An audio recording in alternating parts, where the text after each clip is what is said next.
So the other day I was scrolling through TikTok and I was literally spammed with this type of videos. What? Shit. It was everywhere, hashtag 365 days, and I was like, what the is that? And I was like, oh my god, this is again one of those type of movies that I'm just gonna hate. So I'm not a person I'm easily persuaded, or well, at least that's what I'd like to think. But the other day, well, the past like month, I've been just spammed through Instagram, TikTok, Twitter about this 365 days movie. And oh boy, I've seen bad movies, but this one, I'm pretty sure you've heard of 365 Days. It is the new Netflix erotic drama. I have a problem with this erotic dramas, this new age young adult erotic dramas. They're bad. The writing of the movies is just really bad and it's cringy, and I'm just like but this one in specific caught my attention. Oh, because it was everywhere. I'm telling you, everywhere. Everybody was like, oh my god, I just watched 365 Days. And I got jealous, so I watched it. Do I regret it? In a weird way, yes, and in a weird way, no. So if you haven't watched the movie yet, I would recommend watching this first to know what you're getting into. I'm gonna be spilling some of the spoilers, so yeah, watch it at your own risk. Let's get into this. So when I was gonna start watching this movie, I already knew this was gonna be quite intense just because of the cover.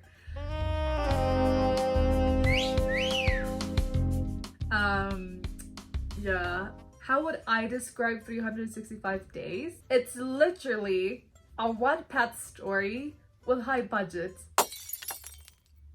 This movie has been by far the most weird and awkward movie I've ever seen yet.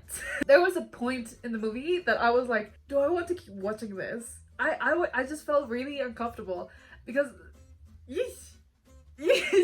I feel this movie came out at the perfect time, especially for the TikTok community, because everybody is obsessed with this type of guys. People are obsessed with this bad boy, treat me bad type of guys, and I don't get it.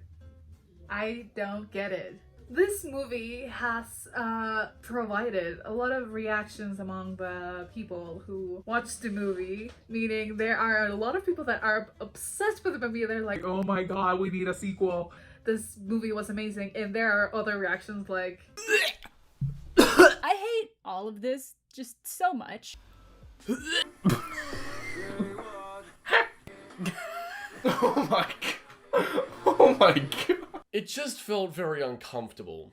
The entire movie. This movie made me itch. so the point of this video today is just to watch the clips or the scenes that made this movie the cringiest and the weirdest and the most uncomfortable movie I've ever watched. So just because this whole movie doesn't really have like a structure to it, like it doesn't have a conflict, it doesn't have like anything happening, I'm just gonna settle the story, I guess. So this guy Massimo is like a mob guy, and he's like super like, oh my god, I'm so kind and rich and blah blah blah. One day he's talking with his father on the top of the building, and his father is like, yeah, one day you'll be like the best thing in this world and you need to keep working, like the classic pep talk. And this Massimo guy is just talking to a girl and out of nowhere this guy just gets shot. The father guy gets shot and the bullet gets both of them. When they fall, the dad dies, and he's like, I think I'm gonna die. He sees Laura for some reason. He doesn't die, because otherwise how would the story keep going? After he gets better, he gets this obsession with this Laura girl. So he pays a lot of money to people to find her, and when he finds her, he kidnaps her. Why not, you know? Why not kidnap a girl you saw on the freaking pier 5 years ago? So I'm gonna skip the whole freaking how he kidnaps her and just go to the deal. When he kidnaps her, he basically tells her he's not gonna touch her, he's not gonna do anything to her without her permission, and that she has 365 days to fall in love with him. Because it makes total sense. And as a strong, independent woman, she is disgusted by this guy.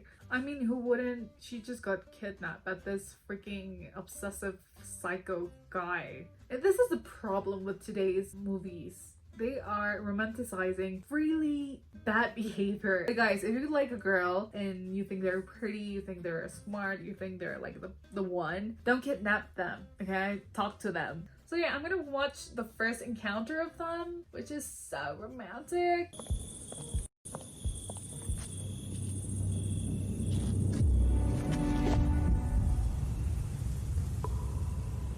Are you lost, baby girl?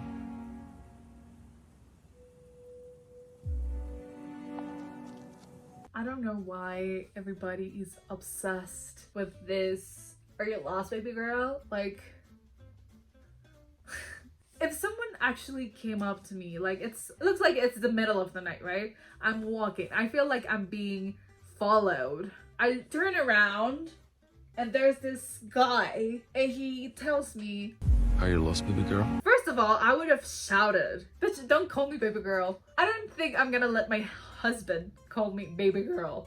This Massimo guy is the weirdest guy ever. Not because of the baby girl thing. This guy also gives me mixed signals because you know when a guy, you're texting with a guy and you're like hitting it and you're talking about, I don't know, coffee and hanging out together and you have a really good time. And then out of nowhere, he finds a girlfriend and he's like, hey, wanna meet my girlfriend? Well, this is even worse. In one of the scenes, she goes to his hotel room. I don't know why she's going to his hotel room. He's just like hanging out naked in his room because, I mean, who wouldn't? She goes in and I don't know what happens, but there's like a fight and he handcuffs her into the bed in a really, really sexy looking room. And she's there and, you know, Massimo said he wouldn't touch her or do anything to her if she didn't want to. So instead of touching her or doing something to her, he got a freaking lady inside the room and he just told her, I'm gonna tell you what you're missing. And he proceeds to get a job by the other lady that comes. And Laura is just handcuffed in the bed watching this. Look, I am no sex expert, but I'm pretty sure that's a major turn off. At least I hope for everyone. And this girl, after finishing her job, she leaves and he takes the handcuffs off her and then he tells her that we have a party to go, so get dressed. I want to watch again one of the most iconic scenes, the shower scene. Look, people, I don't get it. I just don't get it. I don't know what part of the movie this was in. I think they both wake up together, but they didn't do anything the night before, but they are just showering in this freaking shower. His shower is like freaking big, so they can both, you know, shower together. And she starts like teasing him. She's just like staring at him, just like...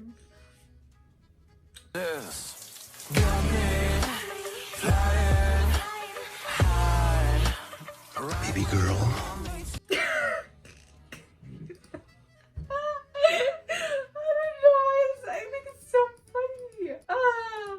Look, I don't know how you think this is sexy. You know how many accidents there are in the shower every single freaking year? Wait, let me Google that. How many shower accidents? Every year, about 335,000 people over age 15 visit emergency rooms because of injuries suffered in the bathroom. And you know why this is? Because of people like Massimo and Laura. He just like grabs her. What if she had soap? You know how weird that would be if she had like shampoo in her hair and he just grabbed her and it just like slipped. I know they call it erotic movie, but this is straight up porn. Literally, what the porn? The amount of sex in this movie, I'm not against like, you know, getting quite sexy in a movie, like whatever, okay? It gets tiring. Once she agrees to sleep with him, there's no stopping. Like in days. Those 365 days, those are the amount of days they are having sex. Because, oh my god, these people are like freaking guinea pigs.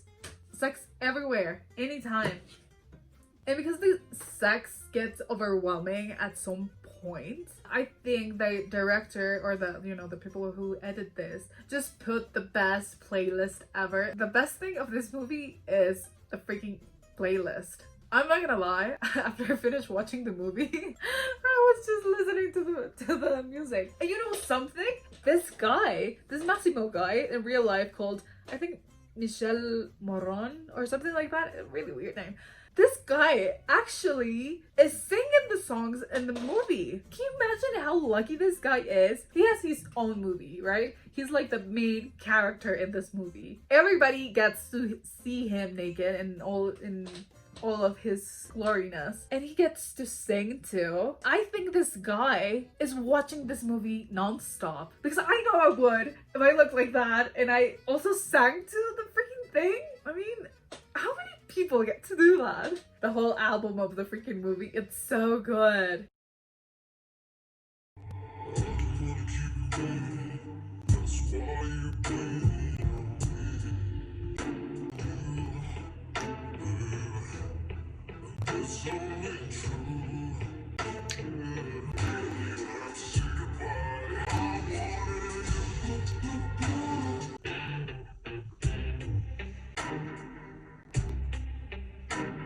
When I was watching the movie, I was analyzing him and I was like, I've seen this guy somewhere else. And this guy also was in this like dance competition, like Dancing with the Stars, but I think like Italian version. He's a dancer, he's an actor, he's a singer, and he's a freaking model. Wow. Now let's move on into a more, you know, a place where everybody can be themselves.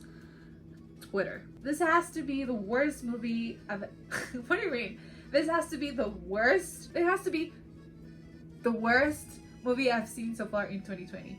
Nonsensical plot with storyline that's probably written by a horny teenager after reading 50 Shades of Grey. There's nothing I can disagree on. It does feel like a teenager wrote it. Y'all talking about 300... Oh no, sorry. Y'all talking about 365 days on here, but no one wanted to talk about that trash ass ending. What in the actual fuck? I'm pissed. So you think that's the trash part about the movie? In conclusion, I think 365 Days was a bad movie. Why? Because of the story. It didn't make fucking sense. Romanticizing kidnapping? Come on. You know something? Like, after the show You would think, okay, Netflix is gonna tone it down with the, like, romanticizing really creepy behavior. But no, this is a new level, I guess. I'm pretty sure Pornhub just texted the director of this movie and was like, hey, like, do you want to work with us? Because we thought that movie... that type of ideas could go to Pornhub. I really liked the music. I really liked the places where they were filming, like in Poland and Italy. It really made me want to be there. Not kidnapped, just for a holiday. You can go and follow me on my Instagram and DM me what you thought of the movie. I want your honest opinion. Okay, it's just gonna be a bye for now, and I'll see you hopefully next week. I'm trying to really get in the grind. I need to stop doing that, and I'm getting weird. Bye, you people. Bye bye.